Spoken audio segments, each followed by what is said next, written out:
आता एक मोठी बातमी आहे। नवनीत राणा यांना भाजपकडून उमेदवारी जाहीर करण्यात आली आहे। नवनीत राणा अमरावतीवरून आता नागपूरकडे रवाना झाले आहेत। उद्या दिल्लीत पक्षप्रवेश होण्याची शक्यता आहे। नवनीत राणा यांना भाजपकडून उमेदवारी जाहीर करण्यात आली आहे। लवकरच भाजप पक्षप्रवेश देखील केला जाणार आहे।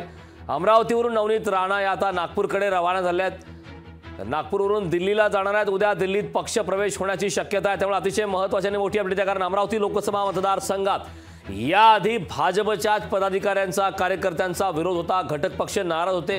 बच्चू कडू यांनीही उघड नाराजी व्यक्त केलेली आहे। मात्र त्यानंतर हा प्रचंड विरोध झुगारून अखेर आता भाजपकडून नवनीत राणा यांना अमरावती लोकसभेसाठी आता उमेदवारी जाहीर करण्यात आली आहे। त्यांचा उद्या पक्षप्रवेश देखील होणार। उद्या दिल्लीत पक्षप्रवेश होण्याची शक्यता आहे। नवनीत राणा यांना भाजपकडून अखेर उमेदवारी जाहीर करण्यात आलेली आहे। यानंतर आता नेमक्या काय घडामोडी घडतात हे पाहणं महत्त्वाचं आहे, कारण महायुतीमधील घटक पक्ष देखील या दरम्यान नाराज आहेत।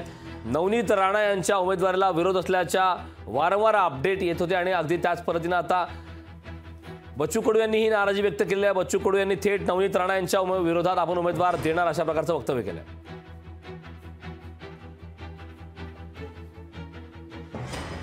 लोकसभेसाठी अमरावतीच्या ज्या विद्यमान खासदार आहे नवनीत राणा यांना भाजपकडून उमेदवारी जाहीर झाली आणि याच विषयावर माझ्यासोबत बोलण्यासाठी आमदार रवी राणा आहे। भाऊ, सगळ्यात पहिले लोकशाही न्यूज पर तुम्हाला अभिनंदन। काय पहिली प्रतिक्रिया आहे? बिलकुल, देशाचे पंतप्रधान आदरणीय मोदीजी, देशाचे गृहमंत्री अमित शाह साहेब, देशाचे अध्यक्ष नड्डाजी, राज्याचे उपमुख्यमंत्री देवेंद्र फडणवीस साहेब, राज्याचे प्रदेशाध्यक्ष चंद्रशेखरजी बावनकुळे साहेब, मी त्यांचे अमरावतीकरांच्या वतीने आभार व्यक्त करतो, धन्यवाद मानतो की आज त्यांनी एक चांगली कार्यकर्ता खासदार नवनीत राणांनी जे 5 वर्ष भाजपसोबत काम केलं, भाजपची बाजू मांडली, त्यांची निवड देशाच्या पंतप्रधानांनी केली, याबद्दल मी अमरावतीकरांच्या वतीने आभार व्यक्त करतो। आणि आज युवासन पार्टीच्या वतीने त्याचं स्वागत सुद्धा करतो की जो प्रस्ताव भाजपने दिला त्याला आम्ही मान्य केलेला आहे आणि आज बावनकुळे साहेबांची भेट घेऊन, देवेंद्र फडणवीस साहेबांची भेट घेऊन उद्या दिल्लीला सुद्धा नवनीत राणा जाईल आणि भाजपची कार्यकर्ता म्हणून ते काम करेल असा मला विश्वास आहे आणि पूर्ण ताकदीनं युवासन पार्टी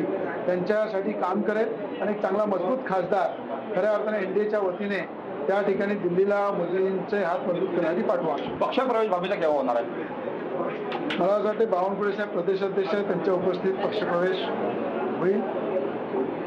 उपमुख्यमंत्री देवेंद्र फडणवीस साहेबांचा आशीर्वाद आम्ही घेऊ, देशाचे गृहमंत्री अमित शहाजींचा आशीर्वाद घेऊ, देशाच्या अनेक नेत्यांच्या भेटीगाठी होतील आणि मला असं वाटते एनडीएचा घटक म्हणून माझ्या पूर्ण युवासन पार्टीचा नवनीत राणांना पाठिंबा आहे। जो अनेक लोकांनी जेव्हा विरोध होता, स्थानिक भाजपचे लोक सुद्धा विरोधात गेले होते, अडसूळ पिता विरोधात गेले होते, बच्चू कडू सुद्धा विरोधात गेले। कोणीच विरोधात नाही आहे, सगळे मोदींचे हात मजबूत करण्यासाठी काम करतील, अमरावती जिल्ह्याच्या विकासाची काम करतील हा मला विश्वास आहे। निश्चितच कोणीही विरोधात नाही, अमरावतीच्या विकासासाठी संपूर्ण राज्य लोक काम करतील असा जो ठाम विश्वास आहे रवी राणांनी व्यक्त केला आहे। लवकरच नवनीत राणांचा भाजप प्रवेश होईल असा जो दावा आहे, विश्वास आहे, आमदार रवी राणांनी व्यक्त केलेला आहे। सूरज दहाड, लोकशाही मराठी, अमरावती।